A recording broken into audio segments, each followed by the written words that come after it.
17 اگست 1988 کو صدر پاکستان اور مسلح افواج کے سربراہ جنرل ضیاء الحق کی ناگہانی موت کی طرف روانگی سے قبل کی گفتگو کا احوال سابق آرمی چیف مرزا اسلم بیگ کی کتاب اقتدار کی مجبوریاں میں بیان کیا گیا ہے۔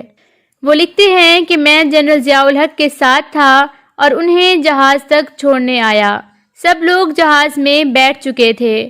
جہاز میں داخل ہوتے ہوئے انہوں نے کہا، آپ بھی آ رہے ہیں؟ مگر آپ کا تو اپنا جہاز ہے، جو کہ سامنے کھڑا تھا۔ جی ہاں، میں اپنے جہاز سے آؤں گا، اللہ حافظ۔ ان کا جہاز ٹیک آف کر گیا اور اس کے ساتھ ہی میں بھی روانہ ہوا۔ ابھی کوئی 10 منٹ ہوئے تھے کہ میرے پائلٹ کرنل معراج نے پریشانی کے عالم میں بتایا، سر اسلام آباد کنٹرول کا پاکستان C-130 سے رابطہ نہیں ہو رہا۔ میں بھی کوشش کر رہا ہوں لیکن کوئی رسپانس نہیں ہے۔ اللہ رحم کرے، کیا مسئلہ ہو سکتا ہے؟ ہم سب دعائیں پڑھنے لگے۔ پائلٹ نے بتایا، وہ سامنے دھواں نظر آ رہا ہے۔ دوسرے ہی لمحے ہمارا جہاز اس کے قریب پہنچ چکا تھا۔ نیچے ایک ہیلی کاپٹر بھی اتر رہا تھا جو کہ ملتان جا رہا تھا۔ ہمارا جہاز اوپر چکر لگاتا رہا۔ ہیلی کاپٹر کے پائلٹ سے رابطہ کیا تو انہوں نے بتایا کہ C-130 کریش ہو گیا ہے، آگ لگی ہوئی ہے، کوئی زندہ نظر نہیں آ رہا۔ اسی روز ضیاء الحق بہاولپور کے قریب ٹومے والی فائرنگ رینج میں امریکی ساختہ M1A1 اور مقامی طور پر تیار کردہ الخالد ٹینک کی آزمائشی کارکردگی دیکھنے آئے تھے۔ بہاولپور ایئرپورٹ سے ان کے طیارے نے 3:30 بجے پرواز بھری۔ ضیاء الحق کے ساتھ امریکی ساختہ C-130 ہرکولیس طیارے میں joint chief of staff committee کے chairman general Akhtar Abdur Rahman, chief of general staff general Afzal, major general Muhammad Hussain Awan کے علاوہ پاکستان میں امریکی سفیر آرنلڈ رافیل اور defence attache brigadier general Herbert Wassom سمیت 29 افراد سوار تھے۔ 17 اگست کی شام ملک میں غیر یقینی حالات تھے۔ صدر مملکت کے ساتھ ساتھ فوج کی اعلیٰ قیادت کی اچانک موت سے ملک کا کوئی آئینی سربراہ تھا، نہ ہی بڑی فوج کا سپہ سالار۔ بہاولپور کے قریب بستی لال کمال میں طیارے کے ملبے سے اٹھنے والے سیاہ دھوئیں نے قومی افق پر سازشی نظریات، شکوک و شبہات اور اندیشوں کی سیاہی پھیلا دی تھی۔ ساتھ ہی ضیاء الحق کے مجوزہ نئے نظام کی قسمت بھی تاریکی کے حوالے ہو گئی۔ 11 برس تک پاکستان کی سیاسی اور دفاعی تقدیر کے مالک بنے رہنے والے ضیاء الحق کی جان لینے کی پہلے بھی کوششیں کی گئیں۔ 1983 میں ذوالفقار کی طرف سے مبینہ طور پر راولپنڈی میں سپر سونک میزائل کے ذریعے ان کے طیارے کو نشانہ بنانے کی سازش ناکام بنائے جانے کا انکشاف ہوا تھا۔ ان کے اپنے ادارے کے جونیئر افسران کے خلاف 1980 اور پھر 1984 میں حکومت کے خلاف سازش، ضیاء کے قتل اور حکومت کا تختہ الٹنے کی مبینہ سازش کے الزامات میں کارروائی کی گئی۔ اس کی تفصیل میں جانے سے قبل ضیاء الحق کے برسر اقتدار آنے کے بعد سے ان کے ساتھیوں کے غیر اعلانیہ کلب کا ذکر ہو جائے، جو ان کی قوت اور اقتدار کا اصل مرکز تھا۔ ملک کے معروف سیاستدان اور دانشور مشاہد حسین سید اپنی کتاب پاکستان's پولیٹکس دی ضیاء ایئرز میں ان ساتھیوں کے کلب جنہیں وہ اپنے رفقائے کار کہتے تھے کا ذکر تفصیل سے بیان کیا ہے۔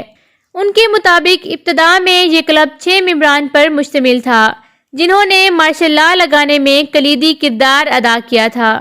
اس میں ضیاء الحق کے علاوہ جنرل فیض علی Chishti, general Ghulam Jilani, general Iqbal, general سوار خان اور جنرل جہاں زیب ارباب شامل تھے۔ طویل القامت جسامت اور لمبی مونچھوں کے مالک جنرل فیض علی چشتی کو شروع میں نئے نظام کا منصوبہ ساز سمجھا جاتا تھا، یہاں تک کہ چشتی اور ضیاء کے تعلق کو مصر کے جنرل نجیب اور کرنل ناصر کے مماثل قرار دیا جاتا تھا۔ جنرل نجیب 1952 میں مصر میں مارشل لا کا مرکزی کردار تھے، مگر بعد میں کرنل جمال عبد الناصر حقیقی حکمران کے طور پر ابھر کر سامنے آئے۔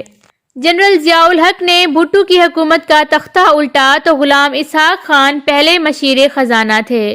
مشاہد حسین سید بیان کرتے ہیں کہ فروری 1980 میں فوج کے ایک ریٹائرڈ میجر جنرل تجمل حسین، جو کہ 1976 میں ڈویژن کی کمانڈ کر چکے تھے، ان کو ضیاء الحق کے قتل کی سازش کے الزام میں گرفتار کیا گیا۔ ان کے 2 رشتہ دار حاضر سروس جونیئر آفیسرز کو بھی حراست میں لے لیا گیا۔ حیرت انگیز طور پر ان گرفتاریوں کے بعد جنرل فیض علی چشتی اور جنرل غلام حسین ریٹائرڈ کر دیے گئے۔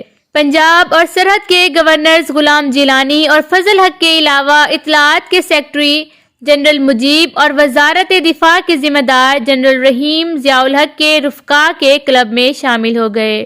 وزیر خزانہ غلام اسحاق خان اور خارجہ امور کے وزیر صاحبزادہ یعقوب علی خان اس کلب کے سویلین ممبرز تھے جن پر ضیاء الحق بھروسہ کرتے تھے۔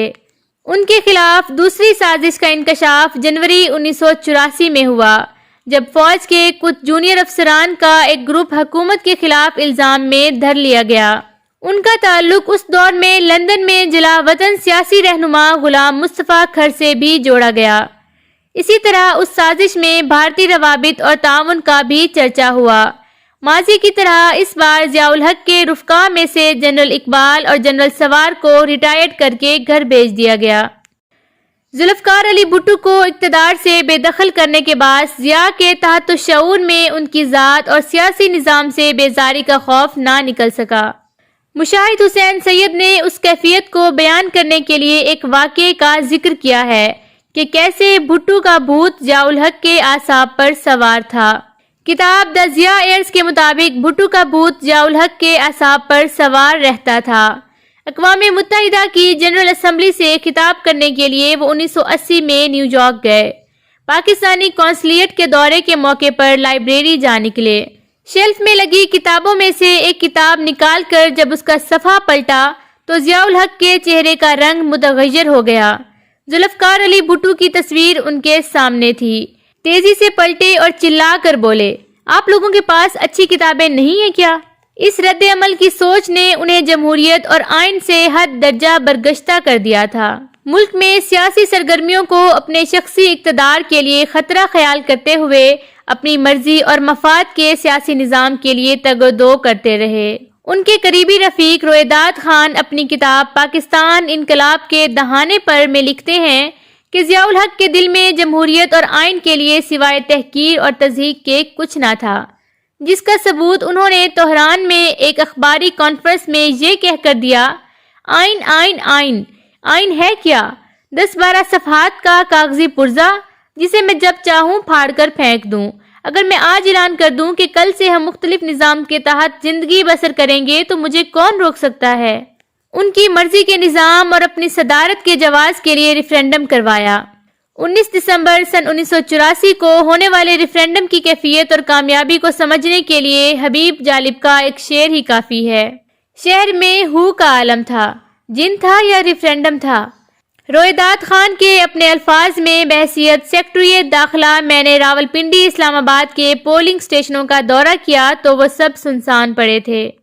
سماج اور سیاست کی غیر سیاسی تعمیر و تشکیل ان کے مجوزہ نظام کا اہم جزو تھا، اس لیے انہوں نے غیر سیاسی افراد پر مشتمل ایک متوازی ڈھانچہ تشکیل دیا جس میں بلدیاتی نظام کے 37,000 کونسلرز، 1,75,000 ناظمین زکوٰۃ و عشر اور 1,80,000 ناظمین صلاۃ شامل تھے۔ ان سب کو وہ اپنی فوج قرار دیتے تھے۔ ضیاء مغربی طرز کی جمہوریت کو غیر اسلامی قرار دیتے ہوئے اسے برطانوی نوآبادیاتی دور کی باقیات خیال کرتے تھے۔ ان کے اس تصور پر مشاہد حسین سید نے بہت پرخیال اور دلچسپ تبصرہ کیا ہے۔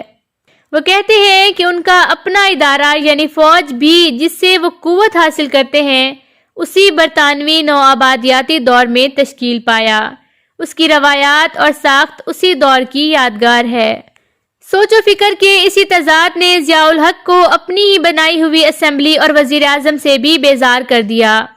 اپریل 1988 میں پارلیمنٹ سے خطاب میں انہوں نے اپنے ہی قائم کردہ غیر جماعتی نظام پر شدید تنقید کی اور اس پر بدعنوانی کے فروغ اور اسلامائزیشن کو نظر انداز کرنے کا الزام لگایا۔ فوجی قوت کے پہلو بہ پہلو اسلامی نظام کے اثر انگیز وعدوں اور دعووں کو انہوں نے اپنے اقتدار کی طوالت اور ایک مخصوص طبقے کی حمایت کے حربے کے طور پر استعمال کیا۔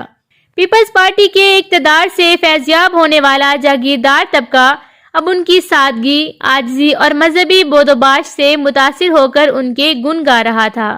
اسی طرح PNA کی احتجاجی تحریک میں متحرک رہنے والے تاجر، چھوٹے دکاندار اور شہری مڈل کلاس کے شرفاء اسلامی نظام کے دلفریب نعرے کے زیر اثر ان کے پرجوش حمایتی بن گئے۔ اس انداز حکمرانی اور فکر سے جن سماجی اور قانونی تضادات نے جنم لیا، رویداد خان کا تبصرہ انہیں سمجھنے کے لیے کافی ہے۔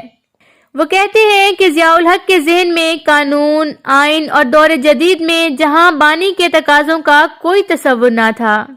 انہوں نے دیوانی اور فوجداری قوانین کو اسلامی رنگ دینا چاہا۔ اس سے ایسا عدالتی انتشار پیدا ہوا کہ اب اکثر و بیشتر لوگوں کو پتہ ہی نہیں لگتا کہ مقدمے میں کس قانون کا اطلاق ہوگا۔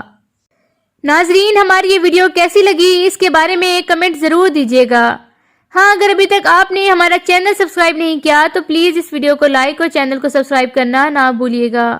اللہ حافظ۔